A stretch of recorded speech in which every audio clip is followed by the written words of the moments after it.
Hallelujah, praise the Lord. ஆண்டவராகிய இயேசு கிறிஸ்து நாமத்தினாலே உங்களை வாழ்த்துகிறேன். கர்த்தர் உங்களை ஆசீர்வதிப்பார்.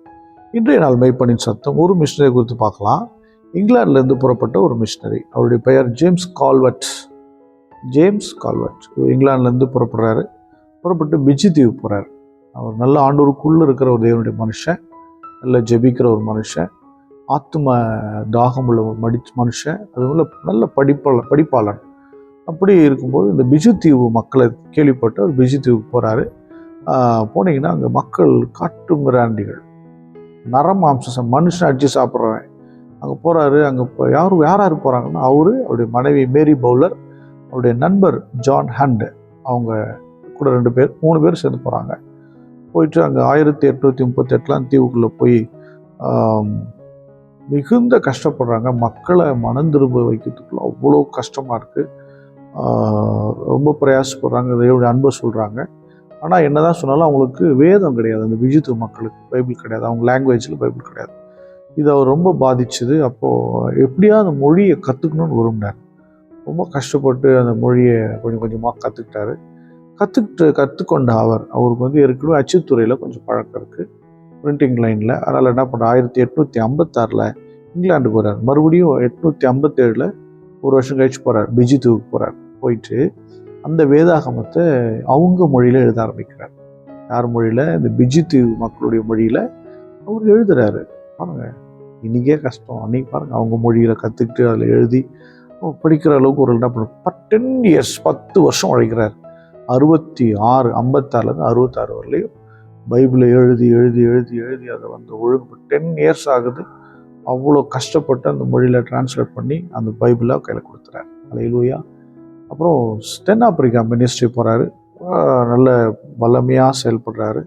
அப்போது அந்த தென்னாப்பிரிக்காவில், சவுத் ஆஃப்ரிக்காவில் ஒரு பெரிய அசைவு, பயங்கர அசைவு.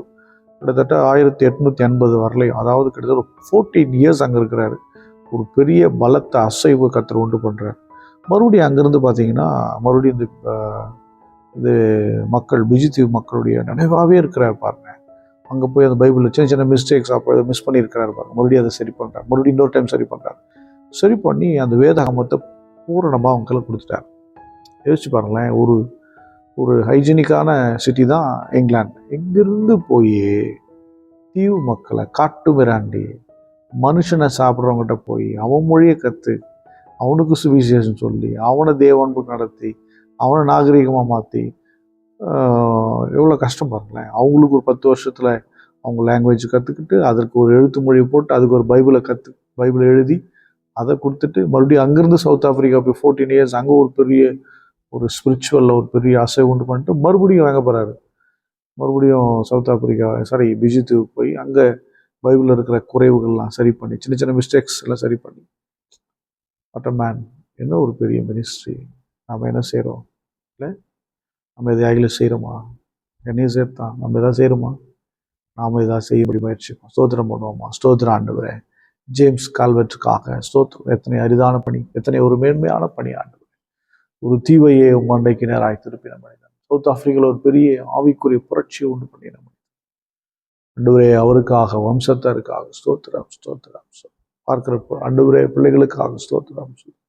பரிசுத்த பிதாவே, ஸ்தோத்திரிக்கிறோம். உமக்கென்று பெரிய காரியங்களை செய்ய, உமக்கென்று வல்லமையா எழும்ப கர்த்தர் எங்களை பலப்படுத்துங்க, எங்களை ஸ்திரப்படுத்துங்க, எங்களை நிலைப்படுத்துங்க. பார்க்கிற ஒவ்வொருவரையும் ஆசீர்வதிங்க. எதையாகிலும் செய்ய வேண்டும், கர்த்தருக்கென்று எதையாகிலும் செய்ய வேண்டும் என்கிற தீவிரம் உண்டாகட்டும். ஆழ்த்தி ஒப்பு கொடுக்கிறோம். இயேசு கிறிஸ்துவின் நாமத்தினால் ஜெபிக்கிறேன், ஜீவனுள்ள நல்ல பிதாவே, ஆமென்.